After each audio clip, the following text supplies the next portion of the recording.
Hello and welcome to Fearless DIY Music. My name is Tristan Lass, and today I'd like to talk about music theory. Is it useful? Is it something that we as musicians, creatives, really need to have a firm grasp on? I should explain a little bit about my own approach to music theory before I go into a little demonstration of its utility. I am a self-taught player. I never had a guitar lesson. I learned from books and tablature back in the day from, Guitar Player magazine and musician, Guitar for the Practicing Musician and all those kind of things. And I took it upon myself in high school to go ahead and take all the theory courses that they offered. Now, I was in with all the people who played in band and orchestra and stuff like that. But I sat in on the classes, took them, and then applied what I learned in those classes to the guitar. And I found that it really helped me out in understanding mainly how to get around the fretboard. My chordal knowledge to this day is a little bit lacking sometimes. Sometimes I have to look things up and figure out, if I really want to do an interesting voicing, I have to do a little bit of legwork. But overall, I know my majors, minors, and sevenths and stuff like that. So I started off my guitar journey with a little bit of theory thrown in right at the gate in an academic setting. And I still use it to this day on a regular basis. Now, I try not to let theory limit me, though. I think that one of the big problems, and you see it a lot, if you're looking at guitar lessons online or all the YouTubers who are, big technical people, I think that you can get to a point where the technical aspect of music or the theory aspect of music can actually limit your creativity. And it can make you sound like a clone, like you sound like everybody else. And I make a concerted effort to try to forget theory as much as I use theory. I find that I like to still discover the magic in things. I like to, go, oh, wow, how did I come up with that? And then usually when I'm breaking it down, if I decide to break it down, I'm like, oh, well, that makes sense. I'm following some sort of musical rule book. And I think that knowing the rules and forgetting the rules is kind of the approach. And then when you do hit a rut or a brick wall, it's always of value to have at least a little bit of theory under your belt so that you can, maybe work your way out of the rut.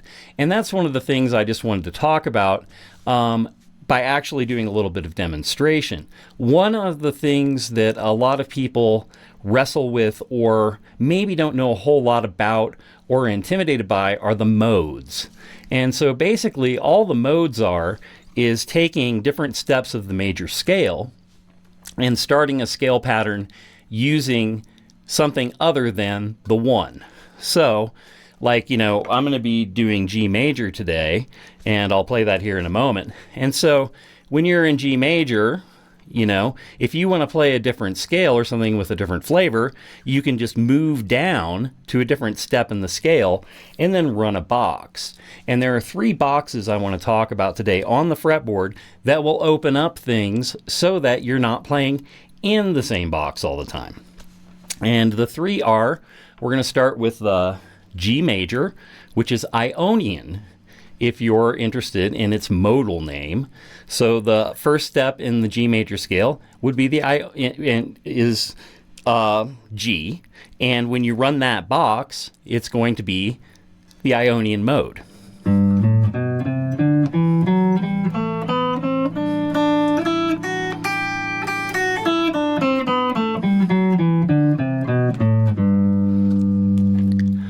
So there was our G major scale.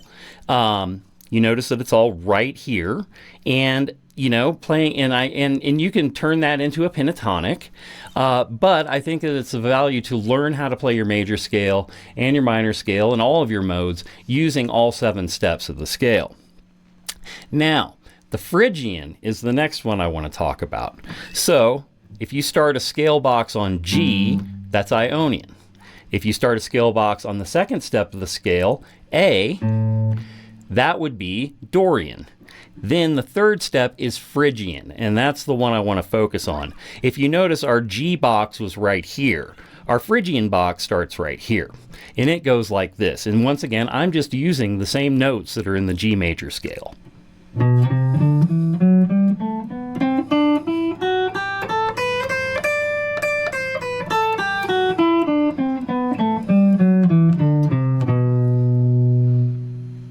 Now, the cool thing about that is you're playing in that box, and I love Phrygian. I play in Phrygian all the time, but the cool thing about Phrygian is if you just slide up one step, all of a sudden you're on the, back end of G major. So just going between the major box and the Phrygian box, you fill in this little area of the fretboard as well, and all of a sudden you're playing this entire portion of the fretboard in that key. So then all of a sudden, all the way up to the 10th fret, you know all the notes in that key. And then if we add our good friend, the third box I want to talk about, the natural minor, which starts on E in G, in the G major scale, you're in the most familiar place that you probably live on your fretboard, doing an E minor pentatonic. But we don't want to do it as a pentatonic. We want to do it as a full natural minor.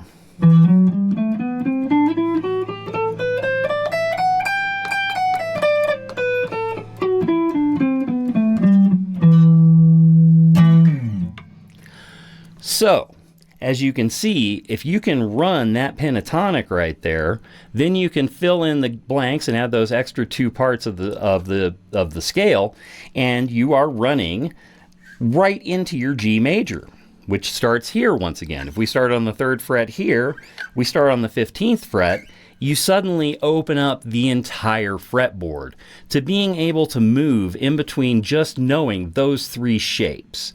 If you learn your G major, your B Phrygian, and your E natural minor, you will know how to play every note on the fretboard in the key of G.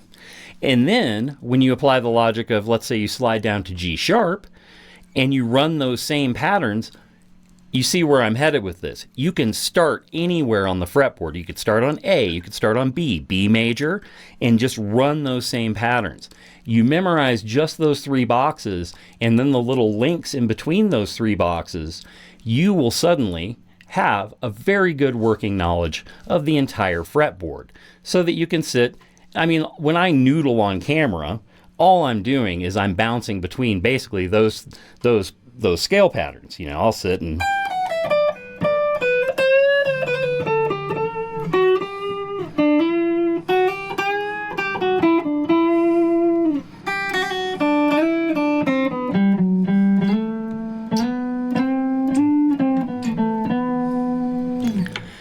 all I'm doing is just linking the natural minor box to the Phrygian box to the major box. And that's all there is to it. It really is that simple. And you don't have to get totally immersed in theory to make that happen. It's the memorization of three basic shapes, which I have been putting up on the screen, and hopefully you just stop, take a quick screenshot, and just run those scales. And by the way, I got the diagrams from jazzguitar.com. It's just a website that has all sorts of great resources for this kind of thing. But I think that knowing at least a handful of the modes, those three modes alone, if you know those three modes, you're going to know how to play basically every note in every key just by starting at whatever beginning note you want to begin with. All right. Well, I'd like to see subscriptions tick up a little bit more. I appreciate all the comments and getting to know everybody. I hope this was of value. I am not pretending to be a guitar teacher.